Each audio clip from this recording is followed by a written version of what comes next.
Mais uma vez, na continuidade deste trabalho que vem se verificando, gravaremos hoje a Gênese e a vida número 27.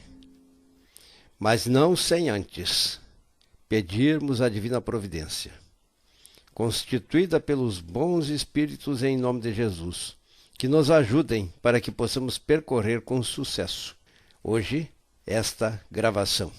E assim, nós vamos falar hoje particularmente no tema mediunidade e obsessão. É claro, serão apenas enfoques, embasados na Gênese segundo o Espiritismo, porque sobre estes temas existe um acervo bibliográfico imenso. Para iniciarmos nossas considerações do tema, que é continuidade da palestra já apresentada número 26, diremos que todos os seres humanos são médiuns. Todavia, muitos de nós, quando trazem a missão de se desempenhar no mediunato, esses, como decorrência do seu trabalho autoevolutivo, trazem este atributo em altíssimo grau de desenvolvimento nas suas mais variadas formas. É o caso do nosso saudoso Francisco Cândido Xavier, Divaldo Pereira Franco, Raul Teixeira e outros tantos conhecidos na imensa bibliografia espírita e também nos veículos de comunicação. Esses irmãos geralmente põem-se ao serviço dos espíritos como intermediários na concessão de ensinamentos, curas e outras modalidades de atuação. No entanto, nós outros, em nosso transcurso existencial, em muitos momentos de nossas vidas, em graus variáveis, somos influenciados por espíritos os quais, em várias ocasiões, norteiam nossas atitudes, para o bem ou para o mal, conforme sejam a natureza de nossas emoções ou sentimentos. É importante que observemos que sempre somos responsáveis quando agimos, porque em decorrência de nossas ações geramos os meios, melhor dizendo, que permitem as influências boas e más. Influências benévolas, quando percorremos os caminhos propostos por Jesus. Influências ruins, quando potencializamos nossos maus propósitos, quando contrariamos as leis divinas, nos afinizamos com o mundo das sombras. Devido a esses fatos, é que precisamos seguir a conduta de vigilância e oração, porque nossas emoções geram a energia que nos envolve, e são essas energias que formam a nossa aura, a qual criará condições de sintonia com o bem ou com o mal. Poderemos dizer que a energia que nos envolve é o nosso documento de identidade espiritual e que permitirá a conexão tanto com as forças malignas como também com as forças do bem. Pelos motivos expostos em nosso trajeto evolutivo, precisamos nos inserir dentro dos parâmetros propostos pela doutrina do Consolador Prometido, porque só nessas circunstâncias estaremos nos afinizando com as forças do bem, com as quais construiremos nosso porvir de felicidade e completo amor fraternal. Pelos motivos expostos, todos somos médiuns, e pelas nossas imperfeições, preciso é que pratiquemos a vigilância junto com a oração, interiorizando os ensinamentos de Cristo para a viabilidade da nossa autotransformação e viabilização também do desenvolvimento das virtudes relacionadas com o saber e com a indulgência, com o perdão, o amor global nos moldes como Cristo nos ensinou. Esta postura comportamental criará as condições que nos protegerão e seremos protegidos pelos bons espíritos, porque ainda somos almas imperfeitas. Lembremos dos dizeres de Cristo, que configurou esta verdade, e ao mesmo tempo conclamação: ó vós que estáis aflitos e sobrecarregados, vinde a mim e aprendei comigo, que sou humilde e brando de coração, e obtereis repouso e alívio para vossas almas, pois é leve meu fardo e suave é o meu jugo. Quando Cristo assim se expressou, ele referiu-se à interiorização dos seus ensinamentos, como o único caminho de conseguirmos nossa autotransformação. Precisamos sentir e praticar a indulgência em relação às imperfeições dos nossos semelhantes. Precisamos perdoar sempre os que nos ofendem, amar a nós mesmos, amar ao próximo e amar a Deus. Somente em função destas características de conduta é que nós conseguiremos galgar os degraus de nossa trajetória evolutiva. Em 1857 já observava-se, ou melhor, foi observado por Kardec, a problemática da obsessão que já configurava a grande parte da sociedade daquele tempo. A tendência para a dominância da postura filosófica comportamental materialista, devido à fragilidade dos dogmas, era uma força que estava dominando a sociedade intelectualizada de então. Isto no século XIX. Essas condições todas, como já expomos, favoreciam e favorecem a ingerência obsessiva dos espíritos maus, que pululam por todo o nosso planeta. Se naqueles tempos Kardec fez esta análise, quanto pior não será nos dias atuais, quando a problemática de inferioridade do gênero humano encontra-se muito mais agravada e aumenta dia a dia em magnitude crescente tais tipos de problemas. Chamamos de obsessão a ação persistente que um espírito mau exerce sobre um indivíduo. Apresenta caracteres muito diferentes, que vão desde a simples moral, sem perceptíveis sinais exteriores, até a perturbação completa do organismo e das faculdades mentais.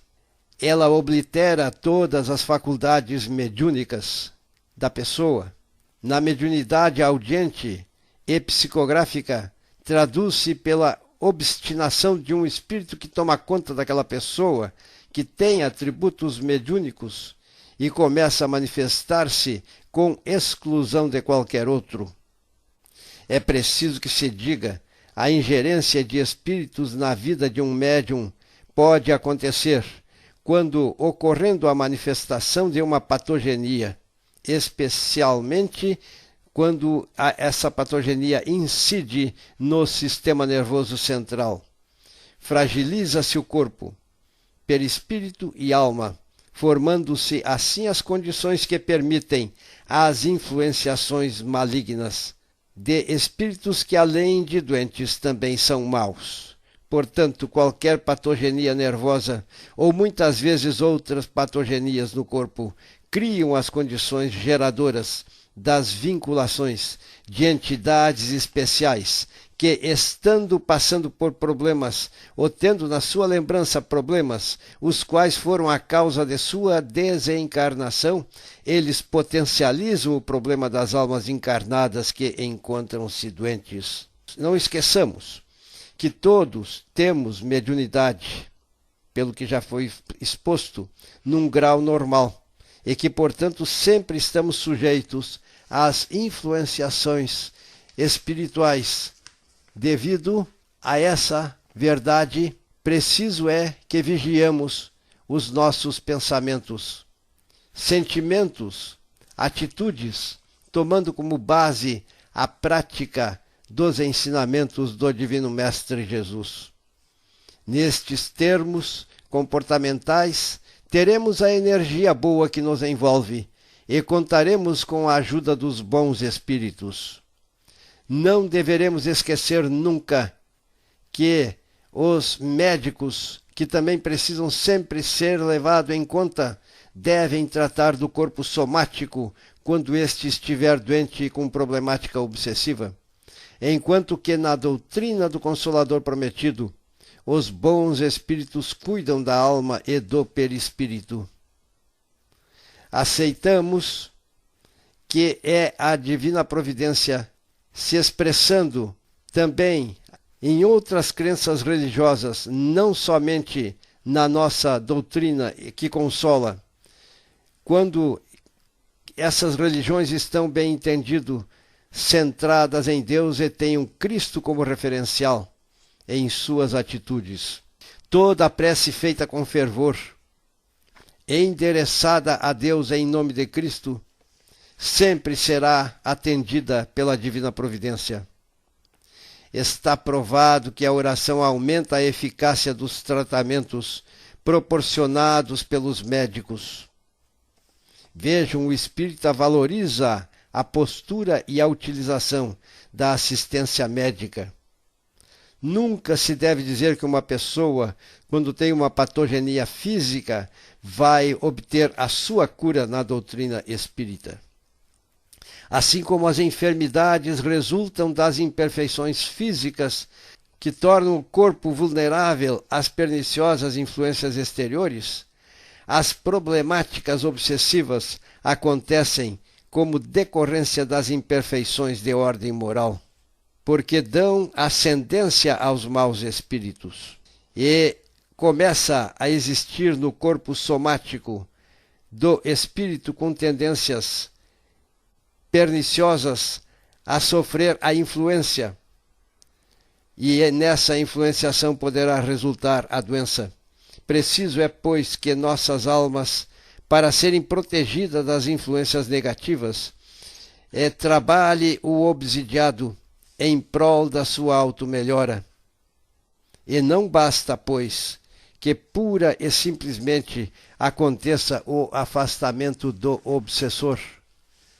Quando a pessoa depara-se numa situação de influência espiritual, de subjugação e fascinação, é preciso o socorro espiritual ou da espiritualidade, porque o paciente, não raro, perde a vontade, perde o livre-arbítrio, às vezes perde até a consciência daquilo que lhe está acontecendo.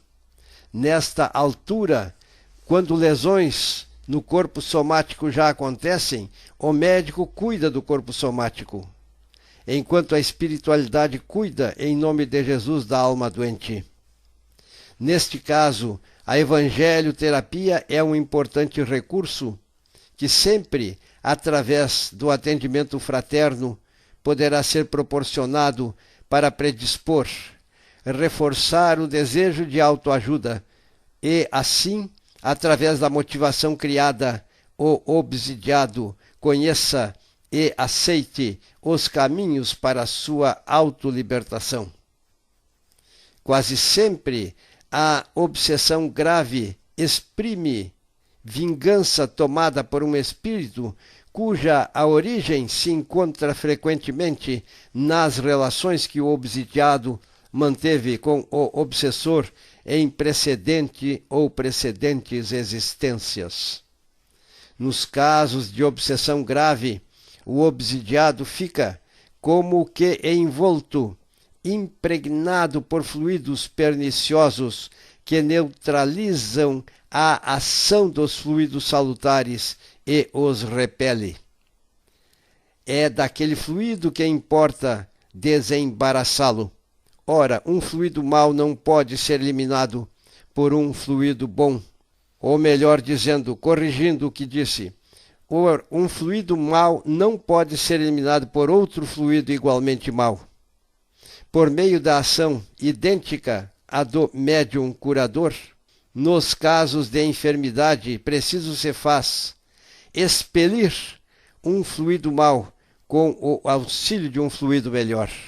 Nem sempre, porém, basta a ação mecânica. Cumpre, sobretudo, atuar sobre o ser inteligente, ao qual é preciso se possua o direito de falar com autoridade, que entretanto falece a quem não tenha a superioridade moral. Quanto maior esta for, é claro, a moral, tanto maior também será aquela. Ou seja, é preciso existir a autoridade. Mas ainda isso não é tudo. Para assegurar a libertação da vítima, indispensável se torna que o espírito perverso seja levado a renunciar seus maus desígnios. Que se faça que o arrependimento desponte nele, assim como o desejo do bem, por meio de instruções habilmente ministradas em evocações particularmente feitas com o objetivo de lhe educar moralmente. Pode-se então ter a grata satisfação nestes termos de libertar-se um encarnado e de converter um espírito imperfeito, um espírito mau.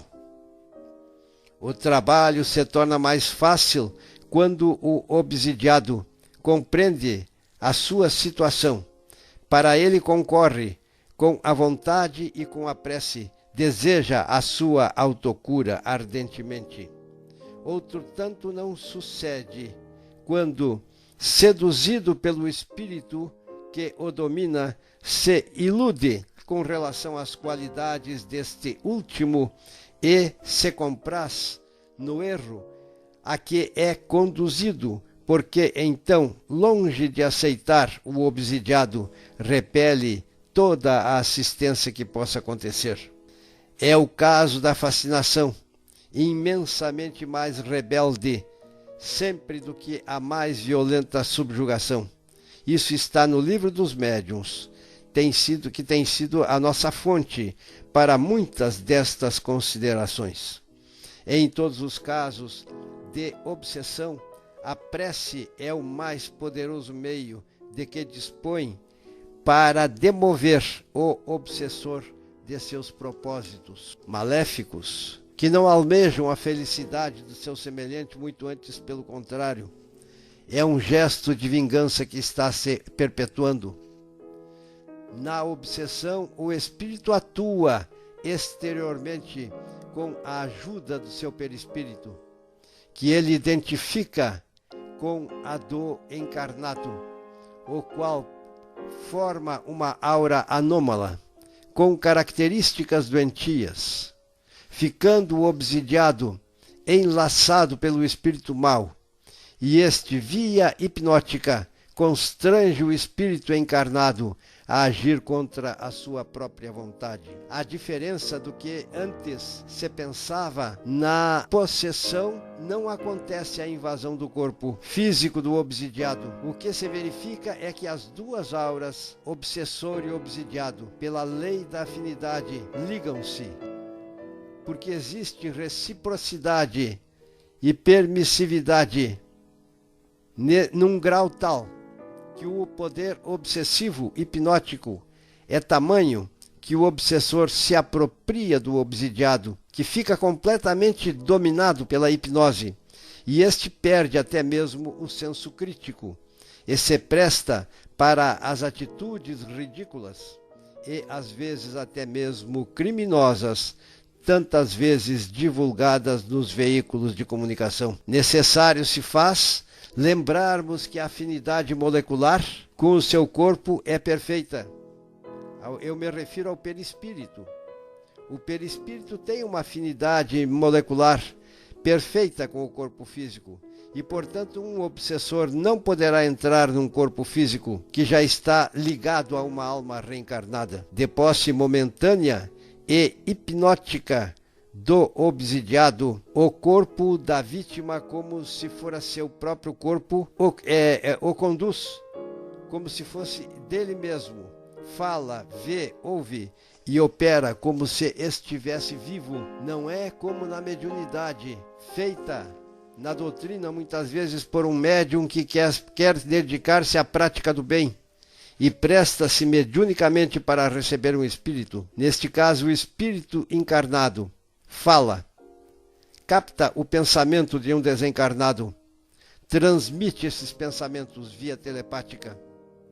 Existem variantes, além da telepatia, como meio para manifestações verbais, das quais futuramente falaremos, abordando o tema formas de mediunidade. Isto irá acontecer. No caso de obsessão, conforme o grau de domínio do obsessor, é ele mesmo que fala e atua. Quem o haja conhecido em vida e observa esse evento é capaz de conhecer a sua linguagem, a voz, os gestos e até mesmo as suas expressões fisionômicas. Na obsessão, há sempre um espírito malfeitor. Existem casos de exceção em que um espírito bom queira falar e, para causar maior impressão nos ouvintes, numa manifestação mediúnica, o médium voluntariamente empresta o seu corpo, enquanto o encarnado permanece em liberdade, muitas vezes amparado por outras entidades espirituais durante este evento mediúnico. Quando se trata de um espírito mau, as coisas se passam de outro modo.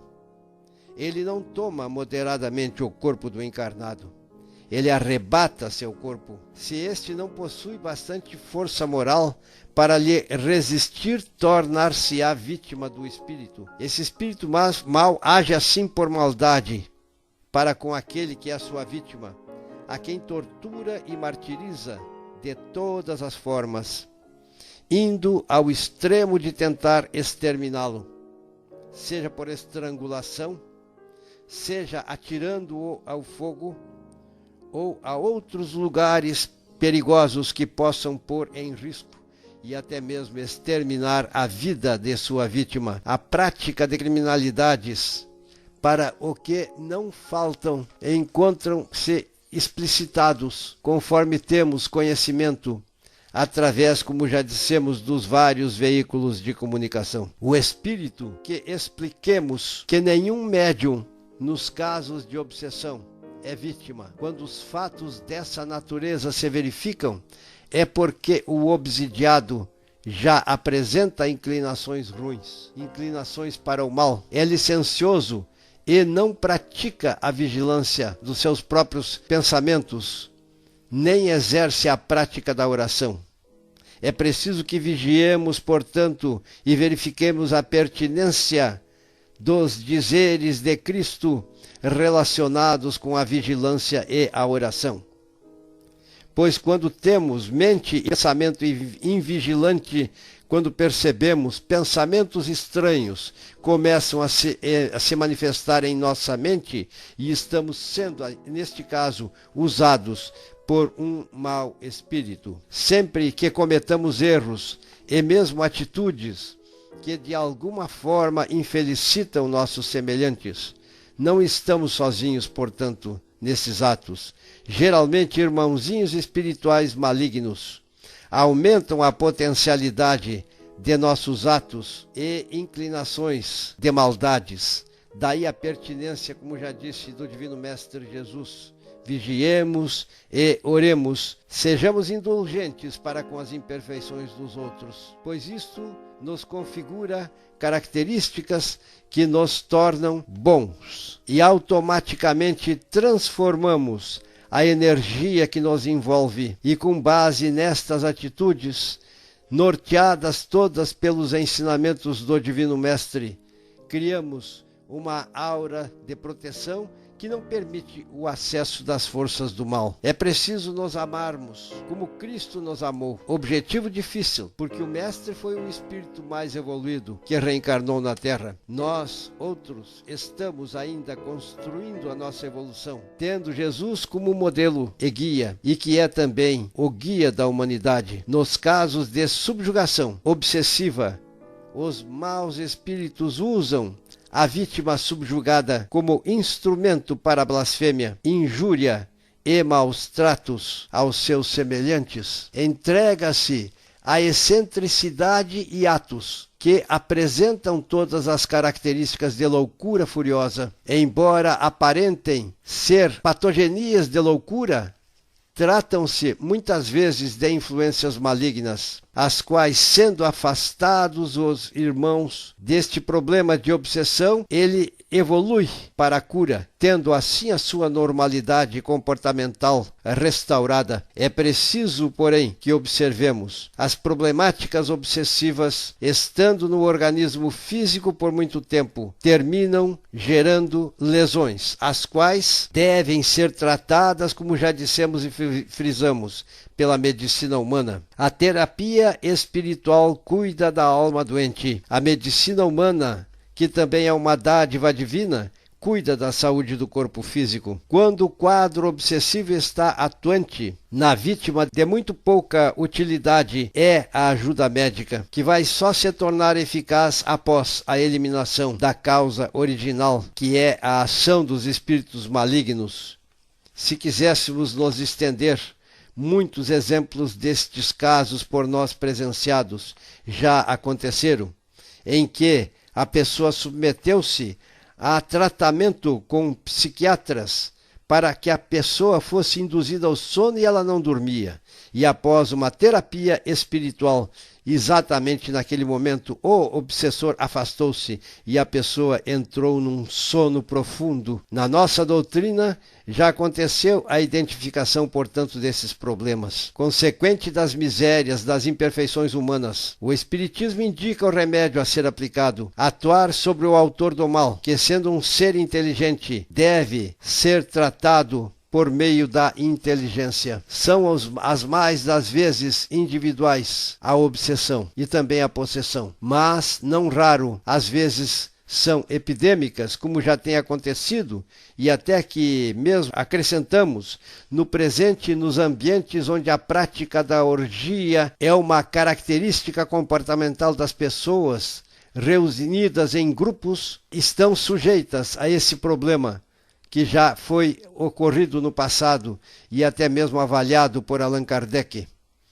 Quando uma legião de maus espíritos, como uma tropa de inimigos, invadem uma comunidade, um número considerável de indivíduos podem ser atacados, tal como aconteceu no passado, em Mortsine, na Saboia, isso no ano de 1862, e que se acham descritas na coleção Revista Espírita de janeiro, fevereiro, abril e maio de 1863.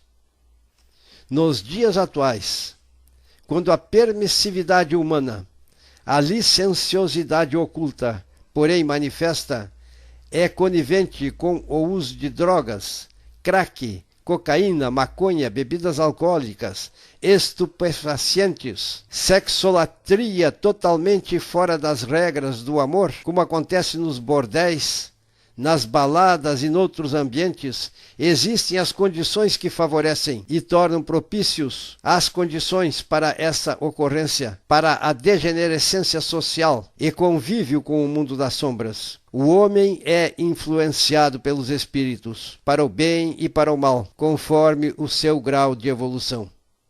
Estejamos, pois, afinizados com o bem, para ficarmos protegidos das influências negativas perpetradas por espíritos que pertencem às regiões umbralinas.